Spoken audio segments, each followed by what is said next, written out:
Eles o trouxeram sem identificação, sem carteira e cicatrizes suficientes para mapear cada guerra da última década. Os médicos viram um homem moribundo. O enfermeiro viu um lunático que já havia quebrado 2 contenções. Mas quando a sala de trauma 4 entrou em bloqueio porque o paciente havia virado um bisturi contra o chefe de cirurgia, o hospital chamou a SWAT. Eles não entenderam. Ele não era psicótico. Ele estava executando um protocolo de defesa. Ele era um mau funcionamento de arma profundamente atrás das linhas inimigas. Enquanto a polícia carregava seus rifles, uma enfermeira passou pela barricada. Ela não tinha um colete. Ela apenas tinha um nome, um codinome que não deveria ter existido fora de um arquivo classificado no Pentágono. A chuva sobre Seattle não estava apenas caindo. Estava tentando afogar a cidade. No centro médico St. Jude's, as portas do pronto-socorro se abriram sibilando, admitindo uma rajada de vento gelado e 2 paramédicos empurrando uma maca com uma urgência frenética que fez todos olharem para cima. Masculino John Doe, idade aproximada 35, o paramédico-chefe, um cara chamado Miller, gritou sobre o barulho da sala de espera. Encontrado na lateral da I-5, múltiplos GSWs no abdômen, possível hemorragia interna.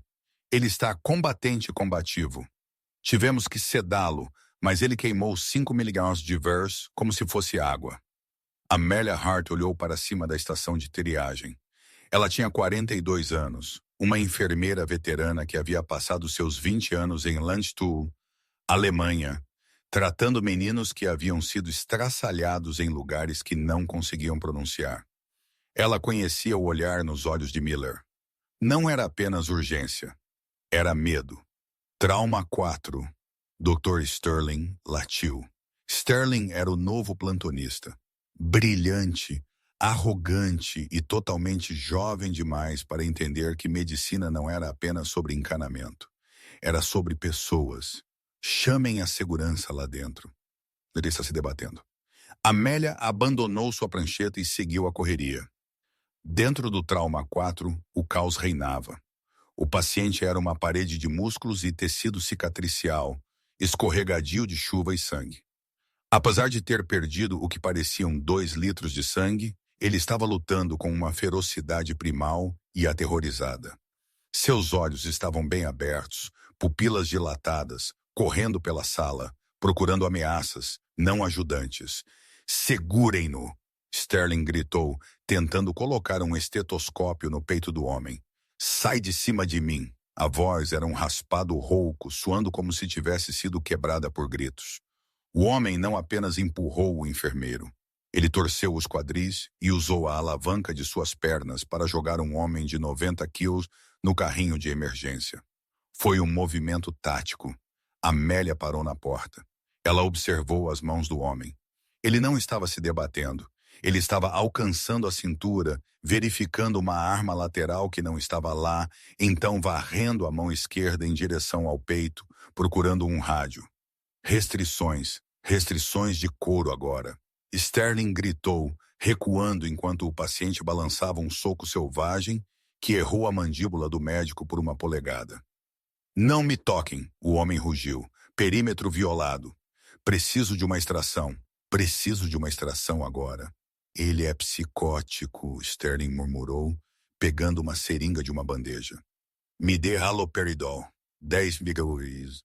Precisamos nocauteá-lo antes que ele morra de hemorragia." Amélia se aproximou, abraçando a parede.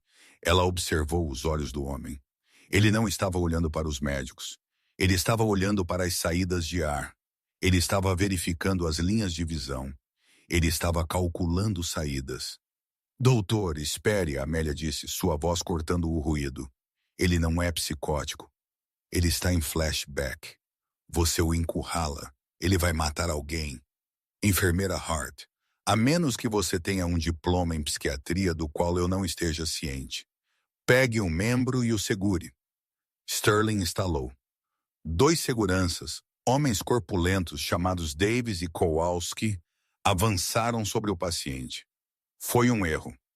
O paciente, sangrando de 3 buracos de bala na barriga, baixou seu centro de gravidade. Ele agarrou o pulso de Kowalski, torceu-o com um estalo nauseante e mandou-o guarda de joelhos. No mesmo movimento, ele pegou uma tesoura de trauma do balcão. A sala congelou. O paciente recuou para o canto, as tesouras seguras em um aperto reverso, lâmina correndo ao longo do antebraço. A postura de um lutador de faca. Seu peito arfava, sangue encharcando os restos dilacerados de sua camiseta cinza.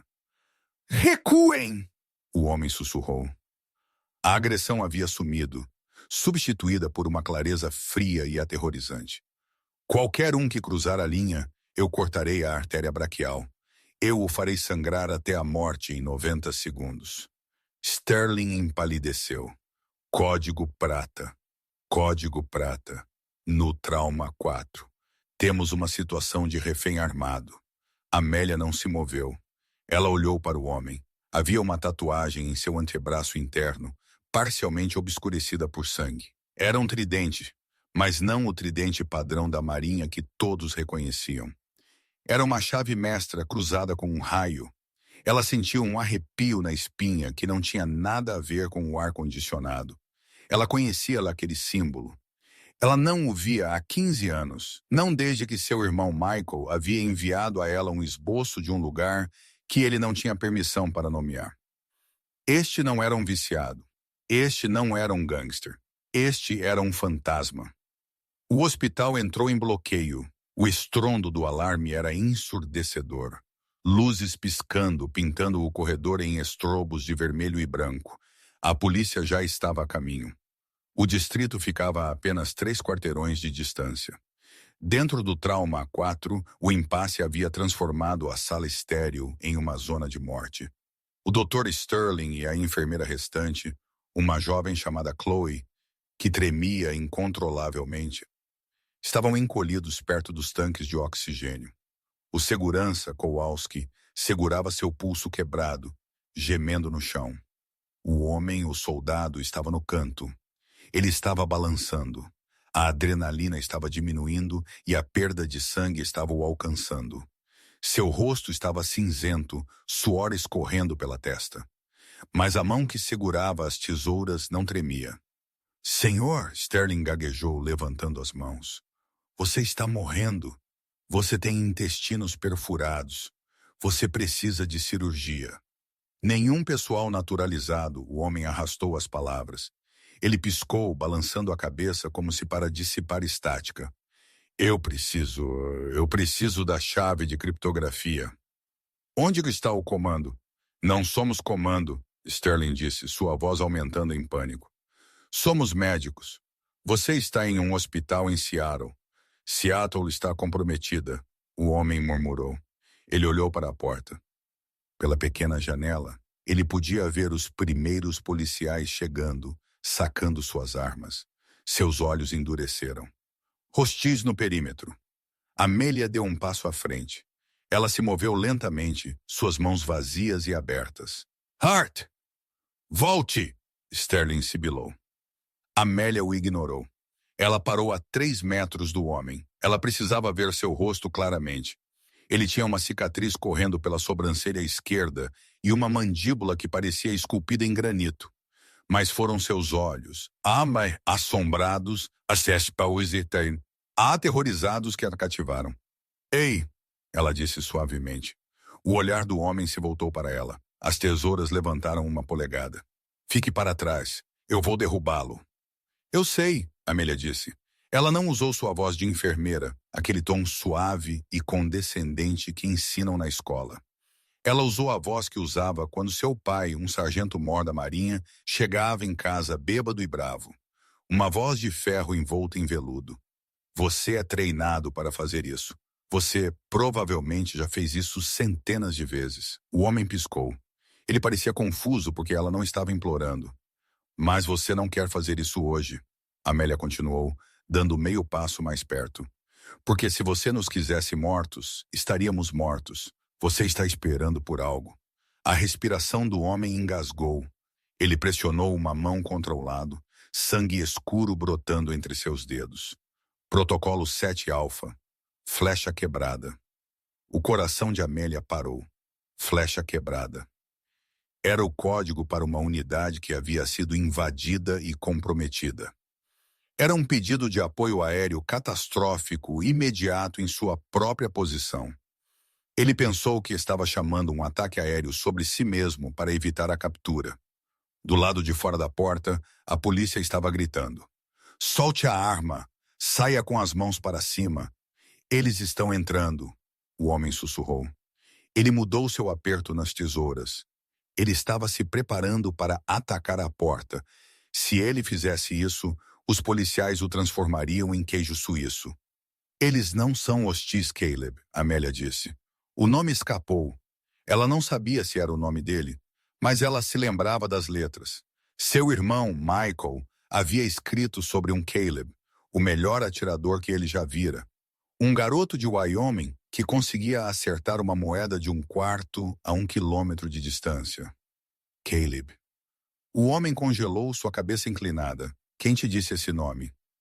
Ninguém, Amélia mentiu. Ela deu mais um passo. Ela estava a 1,5 metros agora, mas eu sei que você não está mais na caixa de areia. Olhe para o chão, soldado. Olhe para os azulejos. Ele olhou para baixo. Vinil branco, ela disse. Não areia, não sujeira.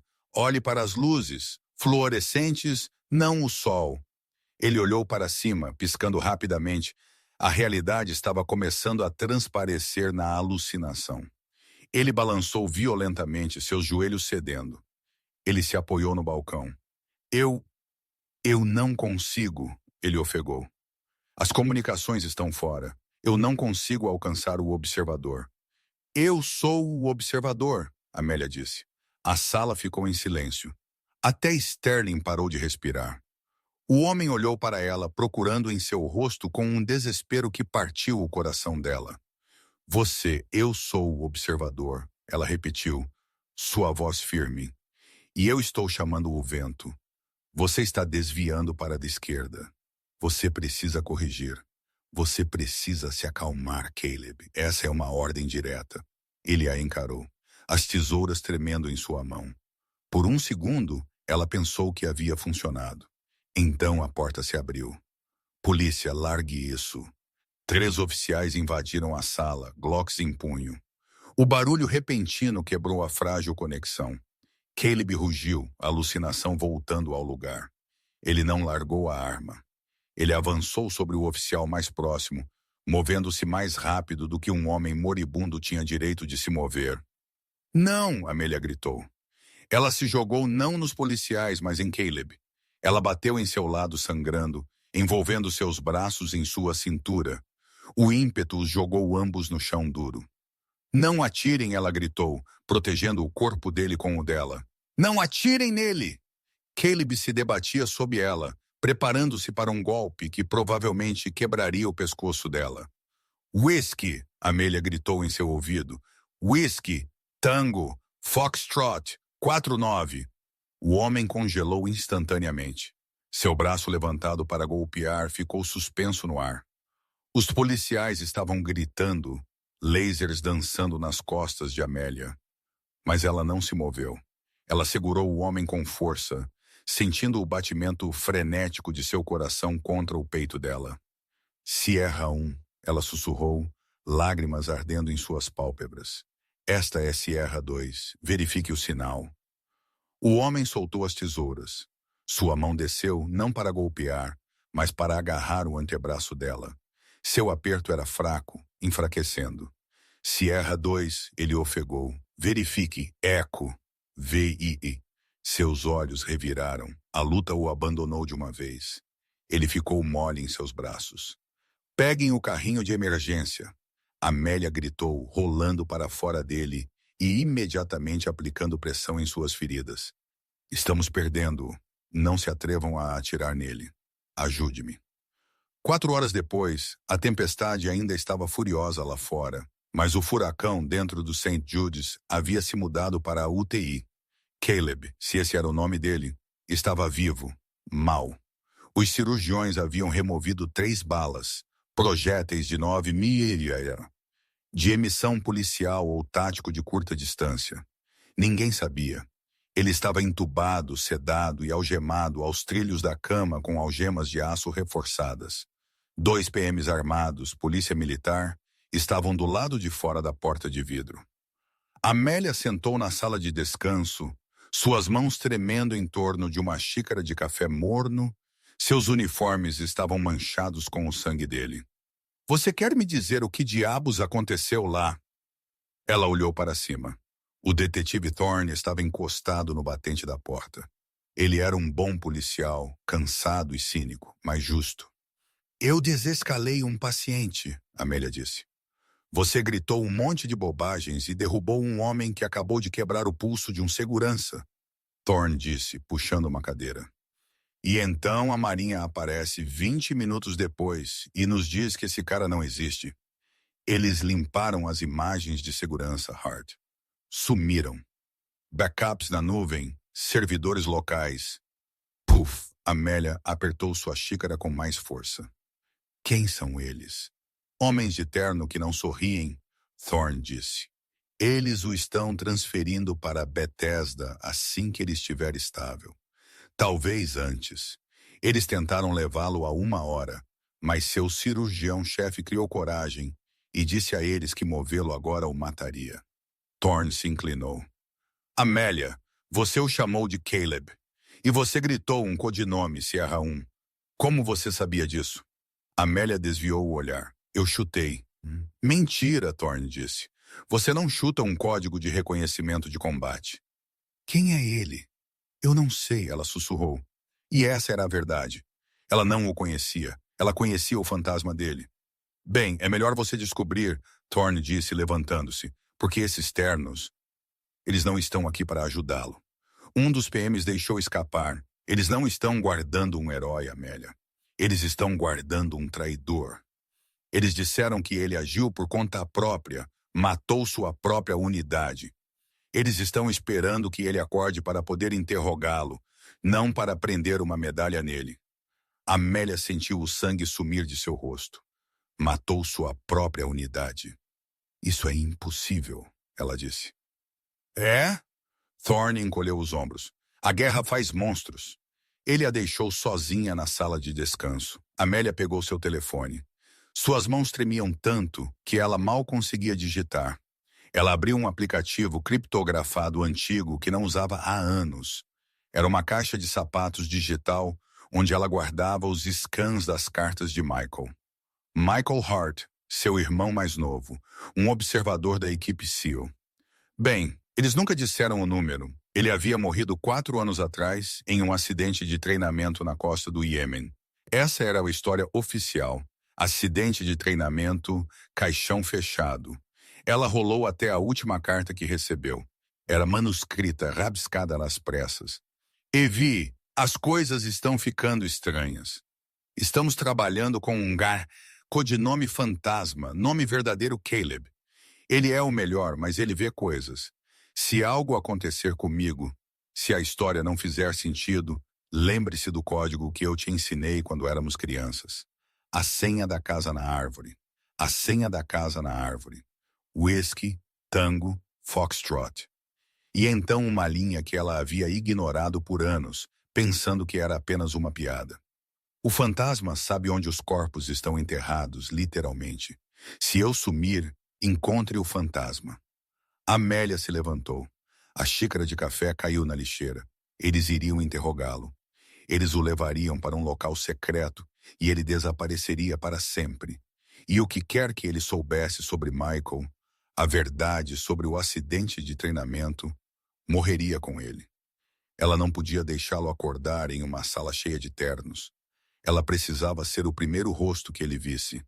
Ela precisava saber por que um homem em quem Michael confiava havia sido rotulado como traidor. Ela saiu da sala de descanso, endireitou seu crachá e seguiu para a UTI. Os PMs bloquearam a porta. Acesso restrito, senhora, o mais alto disse. Ele parecia uma estátua. Eu sou a enfermeira principal dele, Amélia disse, sua voz firme. Ele está com febre alta. Preciso verificar seus sinais vitais e ajustar o gotejamento de antibióticos. O médico faz isso, o PM disse. O médico está atualmente discutindo com seus superiores no saguão, Amélia blefou. E se aquele homem convulsionar e morrer porque sua temperatura atingir 40,5, eu pessoalmente testemunharei que você bloqueou a ajuda médica. O PM hesitou.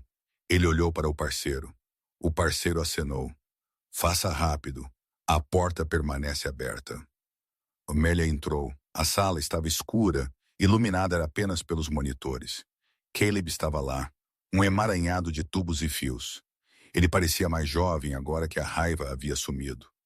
Vulnerável, ela se aproximou da cama. Ela verificou o monitor. Batimento cardíaco estável. Pressão baixa, mas estável. Ela se inclinou para o ouvido dele. Caleb, ela sussurrou. Nenhum movimento. Ela tentou novamente. Fantasma, aqui é Sierra também. Suas pálpebras tremeram. Um gemido escapou do tubo em sua garganta. Seus dedos se contraíram contra as contenções. Ela olhou para a mão dele. Os nós dos dedos estavam roxos. E ali, sob a sujeira que ela ainda não havia limpado, ela viu outra coisa. Ele estava escrevendo em sua própria pele. Parecia tinta, borrada e fraca. Ela pegou uma caneta-lanterna do bolso e a acendeu na palma da mão dele. Não era tinta. Era uma série de números e letras arranhados na pele com algo afiado. Talvez uma pedra ou um pedaço de vidro. 46, 19N, 122, 33. Projeto Azrael. Michael Amélia ofegou, sua mão voando para a boca. Ela olhou para o nome esculpido na carne viva de sua mão. Michael. Ele não havia matado seu irmão. Ele estava carregando o nome de seu irmão como uma relíquia sagrada. De repente, os olhos de Caleb se abriram. Eles não estavam mais turvos.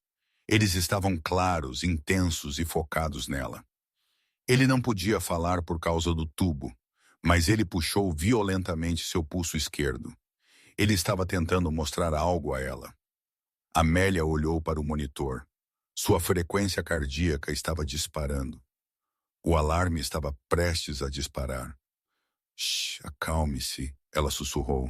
Eu vejo o nome. Ele balançou a cabeça freneticamente. Ele jogou o queixo em direção à bolsa de soro pendurada acima dele. Amélia olhou para cima. A bolsa estava rotulada como mistura padrão de soro fisiológico antibiótico. Mas Caleb estava olhando para ela com terror. Ele imitou engasgos. Amélia olhou mais de perto para a linha intravenosa. Havia uma pequena porta de injeção perto do catéter. Uma minúscula, quase invisível marca de punção no plástico da tubulação, fresca. Alguém havia injetado algo na linha depois de pendurada. Ela seguiu a linha de volta à bomba. O líquido se movendo através do tubo não era transparente. Tinha um leve redemoinho leitoso, cloreto de potássio. Em altas doses, causa parada cardíaca. Parece um ataque cardíaco. Indetectável se você não procurar. Alguém não estava esperando o interrogatório. Eles estavam tentando assassiná-lo, ali mesmo na UTI. O monitor cardíaco começou a apitar mais rápido. 140, 150. Ei, o PM gritou da porta. O que você fez? Amélia não pensou. Ela arrancou a linha intravenosa do braço de Caleb. Sangue espirrou nos lençóis. Ele está codificando, ela gritou, girando para bloquear a visão do PM da bolsa sabotada. Peguem o carrinho de emergência. Chamem um código.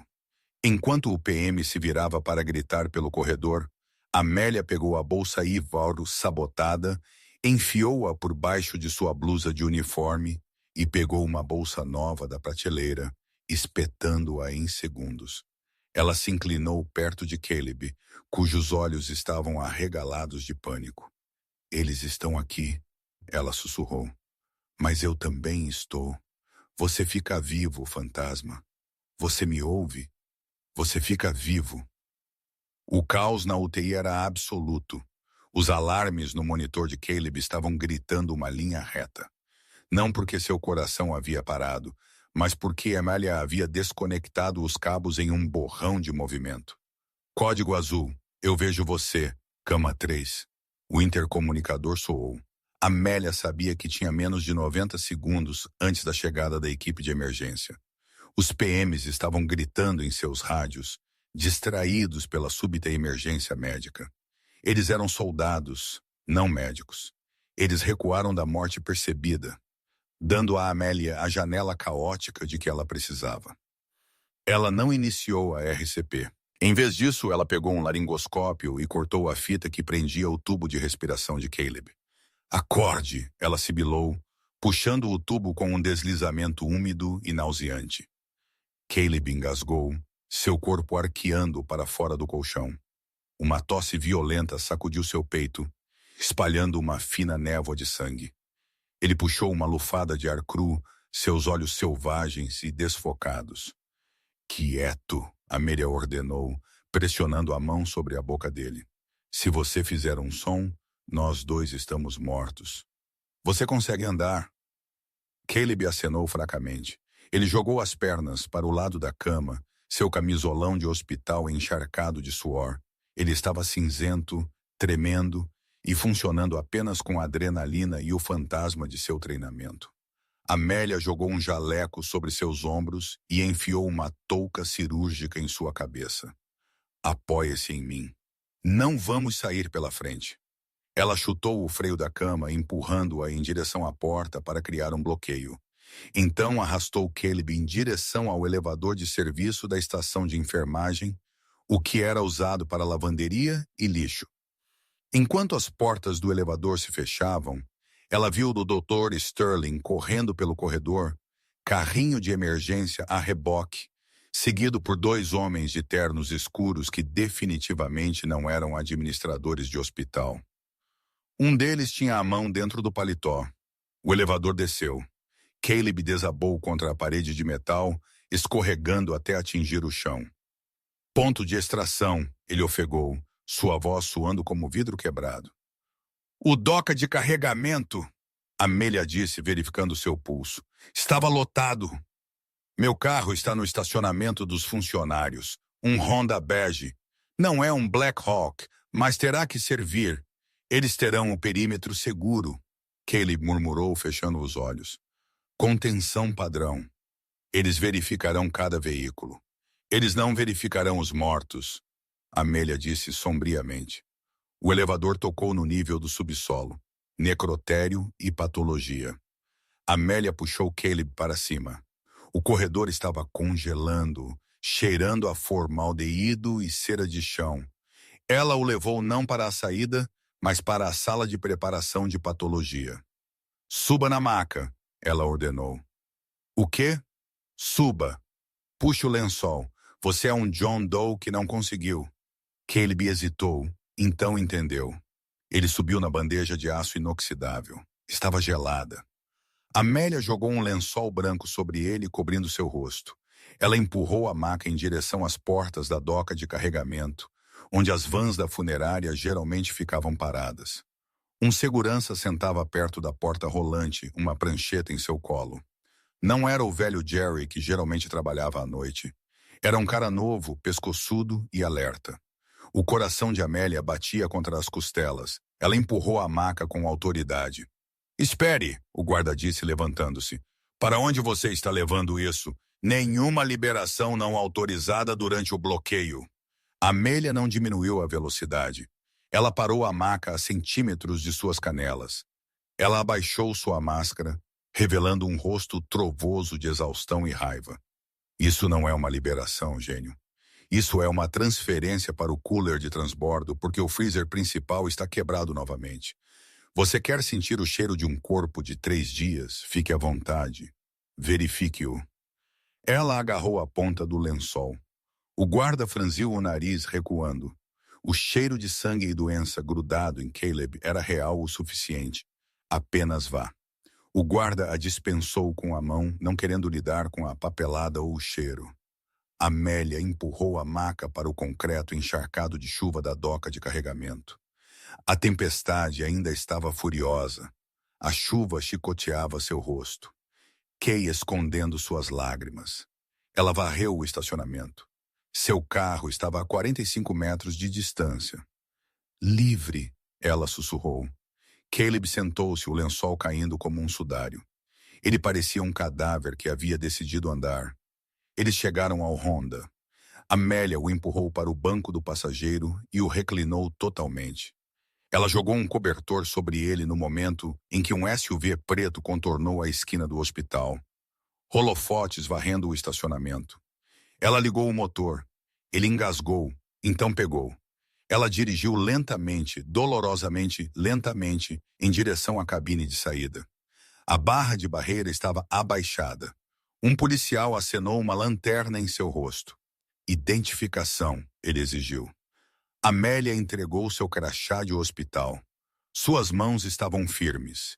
Ela era uma enfermeira. Ela segurava as mãos das pessoas enquanto elas morriam. Ela poderia lidar com um policial. Turno difícil? O policial perguntou, acendendo a luz no banco de trás. Perdi um paciente, Amélia disse, sua voz falhando. Não estava atuando. Um jovem. Ele não precisava morrer. O policial suavizou. Ele não acendeu a luz na pilha de cobertores no banco do passageiro. Ele viu uma enfermeira em luto. Vá para casa, mãe. Fique segura. A barreira levantou. Amélia dirigiu para a noite chuvosa de Seattle. Ela não exalou até que estivessem na rodovia indo para o sul. Ao lado dela, Caleb começou a tremer violentamente. Estamos livres, ela disse. Não, Caleb sussurrou, olhando para o espelho lateral. Não estamos. Você tem um rastreador no seu carro. O quê? Não tenho. Todo carro moderno tem um transponder GPS. Se eles tiverem a chave, podem nos encontrar. Pare! Eu não posso parar na rodovia. Pare ou morremos! Caleb rugiu, de repente encontrando a força para agarrar o volante. Amélia desviou para o acostamento, pneus cantando no asfalto molhado. Antes mesmo de o carro parar, Caleb abriu a porta. Ele rolou para a lama, arrastando-se para debaixo do chassi do carro dela. Caleb! Ela gritou, pulando para fora. Ele estava debaixo do para-choque traseiro, usando uma pedra para esmagar uma pequena caixa de plástico presa à caixa da roda. Ele arrancou fios com as mãos nuas. Ele rastejou de volta para fora, coberto de lama e óleo, segurando uma caixa magnética preta. Eles estavam rastreando você. Ele ofegou, jogando o dispositivo no mato. Desde que você saiu do hospital, eles nos deixaram ir. Eles queriam ver para onde iríamos correr. Amélia olhou para o dispositivo na grama. Os ternos não os haviam perdido. Eles os estavam caçando. Eles abandonaram o carro 5 quilômetros depois, em um estacionamento de shopping, e roubaram uma picape enferrujada que tinha as chaves na ignição. Uma sorte. Ou talvez apenas desleixo dos habitantes de Seattle. Amélia dirigiu. Eles seguiram não para o apartamento dela, mas para o único lugar que ela sabia que estava fora da rede. A velha cabana de pesca de seu avô, nas margens do rio Skagit, 2 horas ao norte. Era amanhecer quando chegaram. A cabana estava congelando, cheirando a agulhas de pinheiro e poeira. Amélia ajudou Caleb a entrar e o jogou no sofá empoeirado. Ela foi trabalhar. Ela não tinha um pronto-socorro completo, mas tinha a bolsa de emergência que guardava no porta-malas, um hábito de ser filha de um prepper.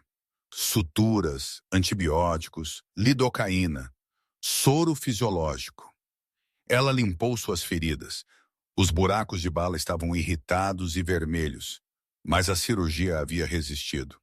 O problema real era o veneno. Beba isso, ela disse, entregando-lhe uma mistura de comprimidos de carvão e água. Isso ajudará a ligar quaisquer toxinas que restem em seu estômago. Caleb bebeu, suas mãos tremendo. Ele olhou para ela, seus olhos azuis finalmente clareando. Por quê? Ele perguntou. Por quê? O quê? Por que você arriscou sua vida por mim? Você viu o arquivo. Eu sou um traidor. Amélia sentou-se sobre os calcanhares. Ela pegou a cópia digitalizada da carta de Michael do bolso, a impressão física que ela sempre carregava. Ela entregou a ele. Caleb pegou o papel. Ele leu as palavras. Whiskey Tango, Foxtrot. Ele leu a linha sobre o fantasma. Ele fechou os olhos e uma única lágrima cortou um rastro na sujeira em seu rosto. Michael, ele sussurrou, irmã de seu coração. Diga-me, Amélia disse, sua voz dura. Diga-me como ele morreu. Caleb balançou a cabeça. Ele não morreu em um acidente de treinamento. Amélia, estávamos no Iêmen. Extraoficialmente. Operação Azrael. Azrael, Amélia repetiu. O anjo da morte. Não foi uma guerra, Caleb disse, olhando para o fogo que Amélia havia acendido. Foi uma liquidação. Fomos enviados para eliminar uma célula terrorista. Mas quando chegamos lá, não era uma célula. Era uma escola. Uma escola técnica para meninas. Amélia cobriu a boca. O alvo era uma menina de 14 anos, Caleb continuou. Sua voz desprovida de emoção, o que a tornava pior. Ela havia escrito código, software de criptografia que a NSA não conseguia quebrar. Eles não queriam o código. Eles queriam ter certeza de que ninguém mais o obteria. A ordem veio. Limpeza geral, sem testemunhas. E você se recusou, Amélia disse. Michael se recusou primeiro. Caleb disse que ele quebrou as comunicações. Ele ficou na frente da porta. Ele disse ao capitão Keller para ir para o inferno. Keller, ele é quem está comandando a operação. Ele lhe atirou em Michael no peito. Amélia sentiu o mundo tombar. Ela agarrou a borda da mesa. Ele atirou nele. 2 tiros no colete, Caleb disse rapidamente. Isso o derrubou. Eu joguei uma granada de luz e som. Eu agarrei Michael e corremos. Nos separamos na zona de extração. Eu levei 3 tiros nas costas. Eu caí em um barranco. Quando rastejei para fora, a aldeia estava em chamas. Michael havia sumido. Então ele está morto, Amélia sussurrou, a esperança morrendo em seu peito. Foi o que eu pensei, Caleb disse. Ele levantou a mão, mostrando a gravação na palma da mão. Até 3 dias atrás, eu estava em uma cela de detenção na Alemanha, esperando a transferência. Um guarda me entregou um bilhete. Tinha essas coordenadas e uma mensagem. A casa na árvore ainda está de pé. Caleb olhou para ela intensamente. Só Michael sabia sobre o código da casa na árvore. Ele está vivo, Amélia. Ele está se escondendo. Ele está com a garota e está esperando pela extração. 47, 19, 122.33 Beidro. Amélia recitou os números da mão dele. Isso é aqui em Washington. É o estaleiro naval de Puget Sound, Caleb disse. Especificamente, as docas secas desativadas. É um cemitério para navios antigos. O lugar perfeito para um fantasma se esconder.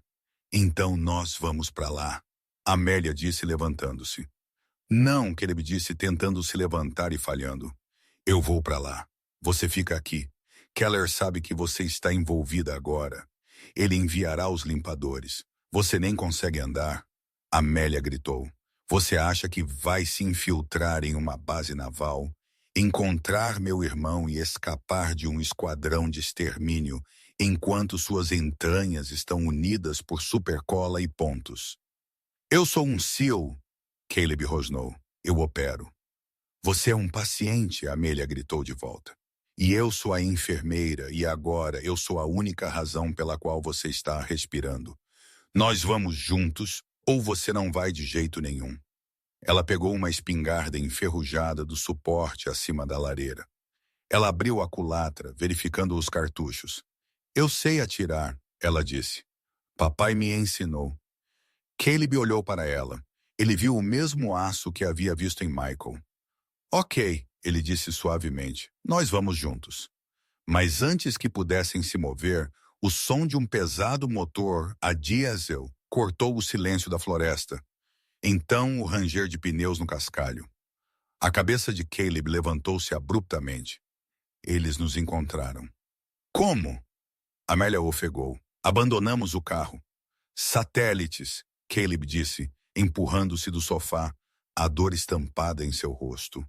Imagens térmicas. Eles estão escaneando toda a grade em busca de 2 assinaturas de calor no meio do nada. Abaixe-se. A janela da frente se estilhaçou quando uma granada de luz e som atravessou o vidro.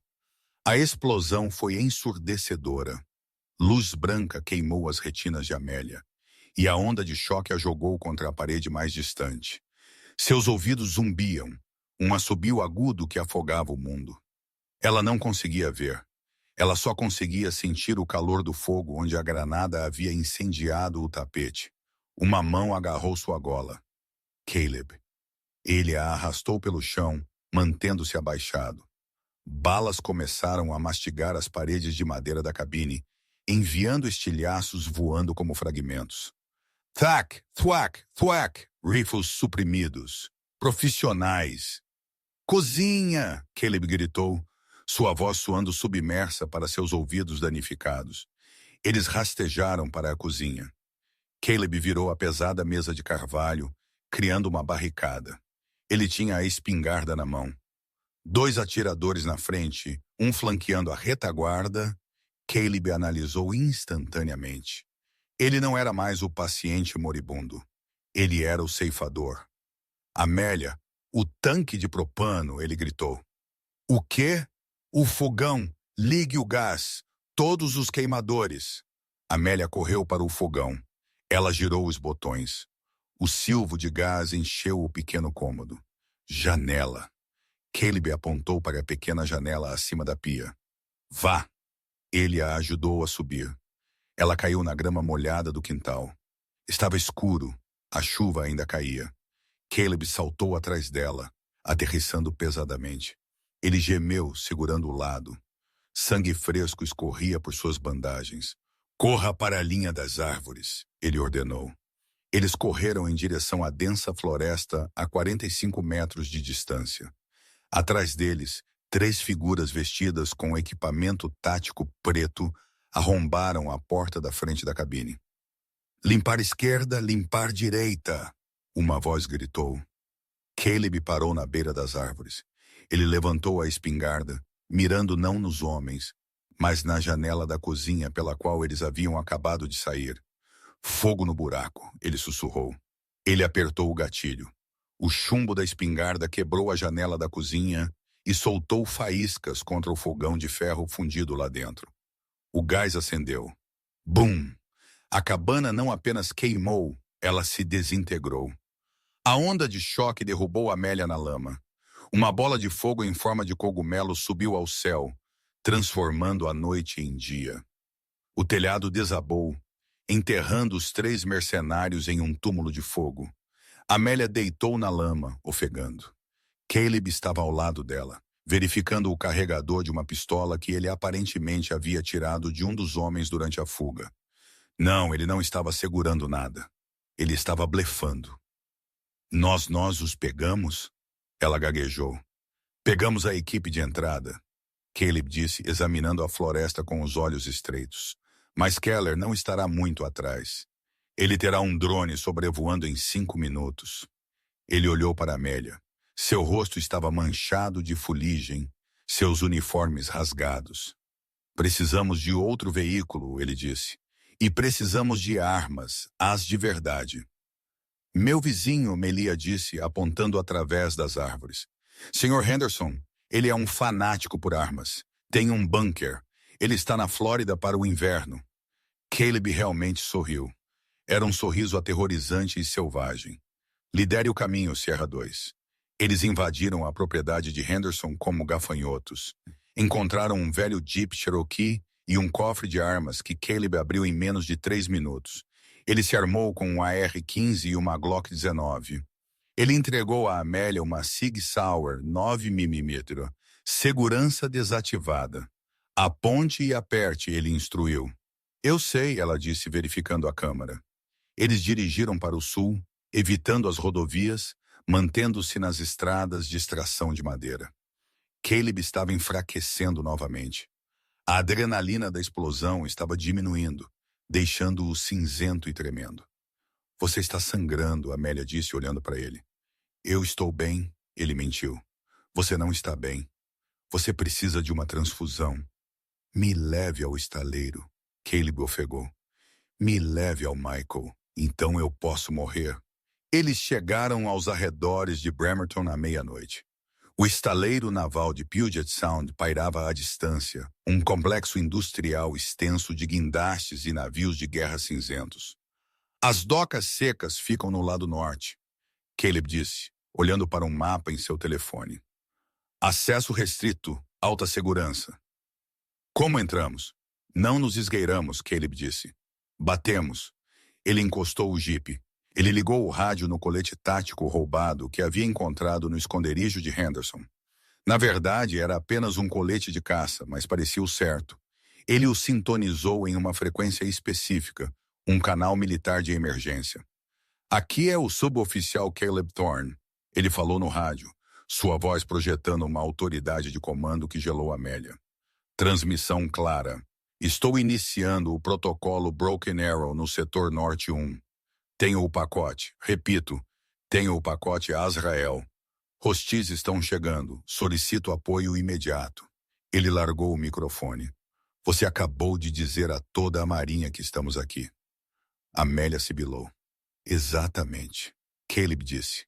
Keller está operando nas sombras. Ele está usando mercenários. Ele não pode lutar contra a marinha de verdade. Acabei de acender as luzes. Agora Keller tem que correr contra nós até o alvo. Ele acelerou o motor. O jipe rugiu em direção à cerca do perímetro. Segure-se! Caleb gritou.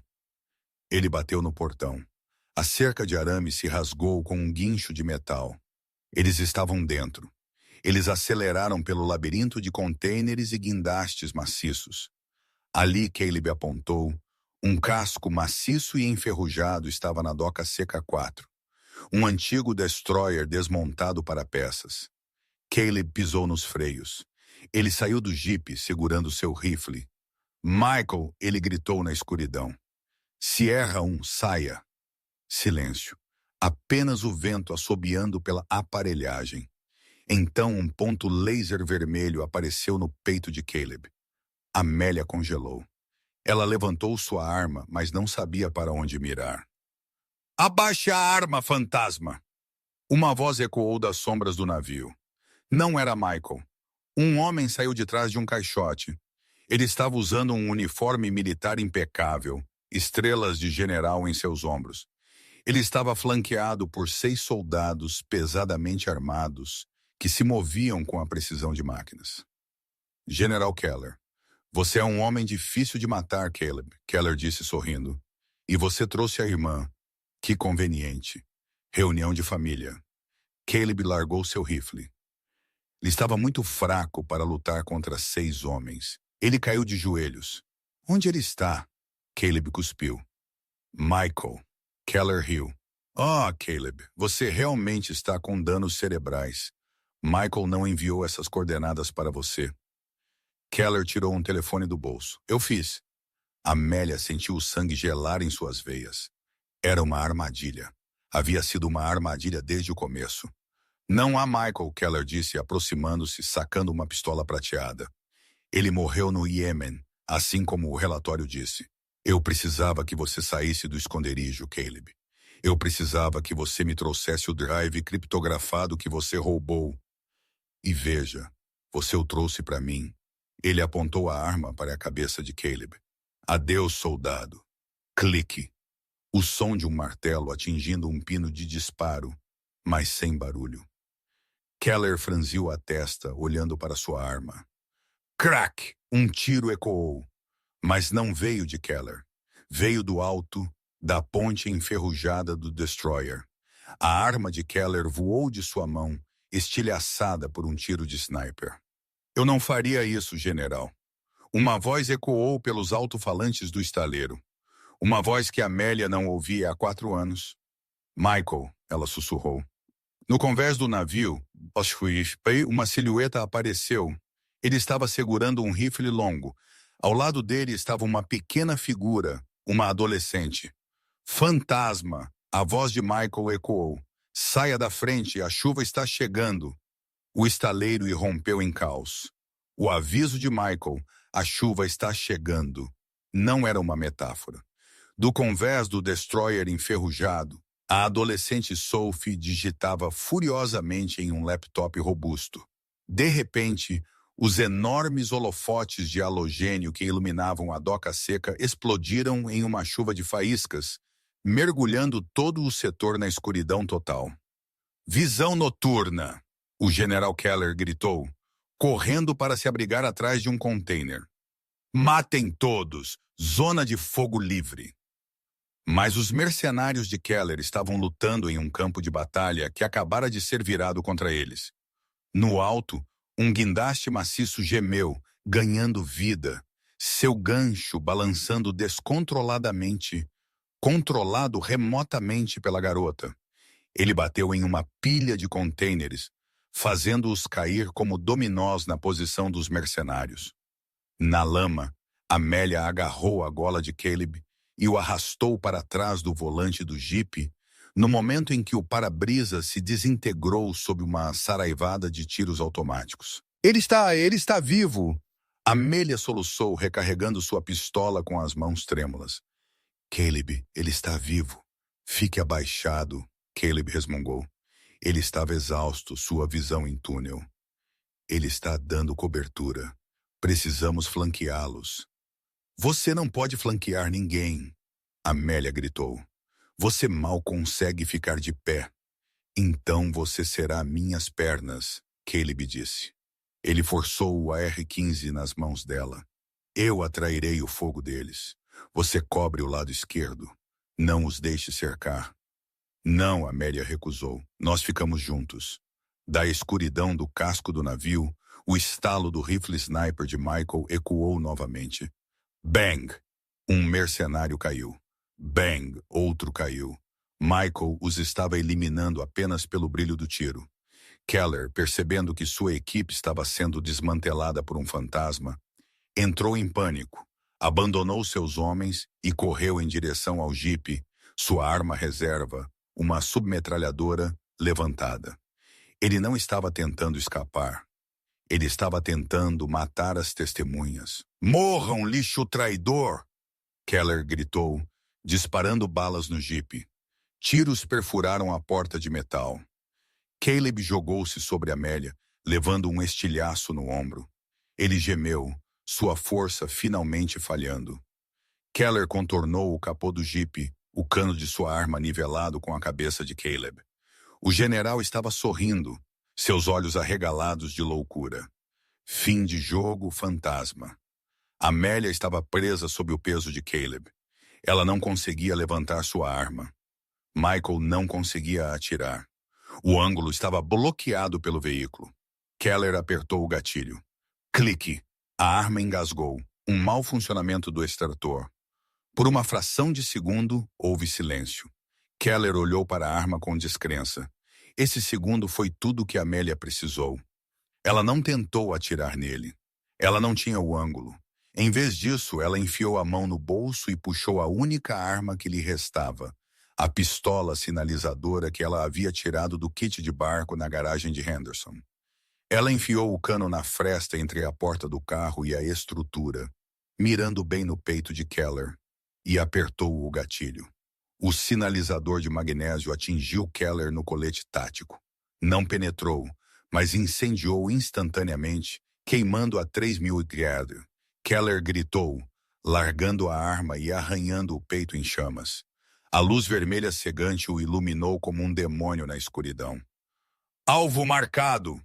Caleb rugiu, reunindo o último de sua voz. Sierra 1, mande! No navio, Michael viu o sinalizador vermelho. Ele não hesitou. Bum! O tiro de grosso calibre do rifle sniper rasgou a noite. Atingiu Keller no centro do corpo, encerrando seu grito instantaneamente. O general desabou na lama, o sinalizador ainda estalando em seu peito. Silêncio caiu sobre o estaleiro. Os mercenários, vendo seu líder morto e enfrentando um atirador invisível, jogaram suas armas. Cessar fogo. A voz de Michael ecoou nos alto-falantes. Proteja a área. Amélia empurrou Caleb para fora dela. Ele estava inconsciente, sua respiração superficial. Caleb, ela gritou, pressionando as mãos em seu pescoço. Um pulso fraco. Mas lá ela olhou para o navio. Uma escada de corda desenrolou-se do convés. Uma figura deslizou para baixo, movendo-se com a graça de um homem que passou a vida nas sombras. Ele atingiu o chão e correu em direção a eles. Ele tirou a máscara. Era Michael. Ele estava mais velho, cicatrizado, e seus olhos eram duros, mas era ele. Ele caiu de joelhos na lama. Ele não abraçou Amélia. Ainda não. Ele foi direto para Caleb, suas mãos movendo-se com eficiência prática sobre as feridas. Ele está hipovolêmico, Michael disse, sua voz rouca. Ele precisa de uma evacuação agora. A marinha está chegando, Amélia disse, lágrimas escorrendo pelo rosto, misturadas com chuva. Caleb os chamou. Flecha quebrada. Michael olhou para ela, então realmente olhou para ela. Ele estendeu a mão e tocou seu rosto com uma mão enluvada. Você o salvou, Evie, ele sussurrou. Você nos salvou a todos. Sirenes uivaram à distância. Luzes azuis piscaram contra os cascos cinzentos dos navios. A cavalaria havia chegado. 3 semanas depois, o sol brilhava no terraço do Centro de Reabilitação de Veteranos em San Diego. Era uma instalação privada financiada por doadores anônimos que se pareciam fortemente com a comunidade de inteligência, tentando se desculpar por um erro massivo.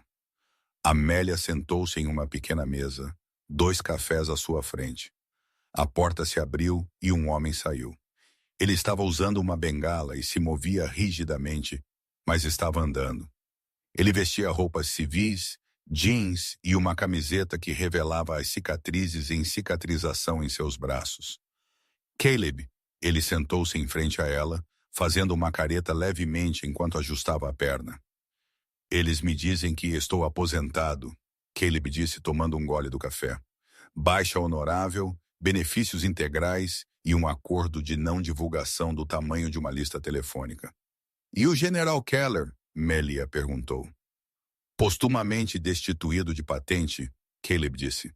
A história oficial é um acidente de treinamento, mas os dados daquele drive chegaram às pessoas certas. O projeto Azrael está encerrado. As meninas daquela escola no Iêmen foram realocadas. Elas estão seguras. Amélia assentiu. E Sophie? O MIT concedeu a ela uma bolsa integral. Caleb sorriu. Sob um novo nome, é claro. Ela está reclamando que as aulas de ciência da computação são muito fáceis. Eles ficaram em silêncio por um momento, ouvindo o oceano. E Michael? Amélia perguntou suavemente. Caleb olhou para a água. Michael é complicado. Ele não pode voltar, Eve. Não realmente. Ele está oficialmente morto, mas ele está lá fora. Ele está trabalhando para um tipo diferente de unidade agora. Uma que responde apenas ao presidente. Ele enfiou a mão no bolso e tirou um pequeno pedaço de papel dobrado. Ele queria que você tivesse isso. Amélia abriu-o. Era uma única linha escrita na caligrafia irregular de Michael. Sierra 2 é a operadora mais corajosa que conheço. Vejo você na casa na árvore. Amélia dobrou o bilhete e o segurou contra o peito. Ela olhou para Caleb. O fantasma havia sumido de seus olhos. Ele era apenas um homem agora, um homem que havia sobrevivido porque uma enfermeira havia se recusado a desistir. Então, Amélia disse, enxugando uma lágrima, o que um CEO aposentado faz com seu tempo? Caleb olhou para ela e pela primeira vez seu sorriso alcançou seus olhos. Eu estava pensando em fazer um curso de primeiros socorros, ele disse. Conheci essa enfermeira. Ela é incrivelmente mandona, mas sabe o que faz. Pensei que poderia aprender uma coisa ou duas. Amélia riu. Foi um som brilhante e claro que afastou as sombras do último mês. Você será um péssimo aluno, ela disse.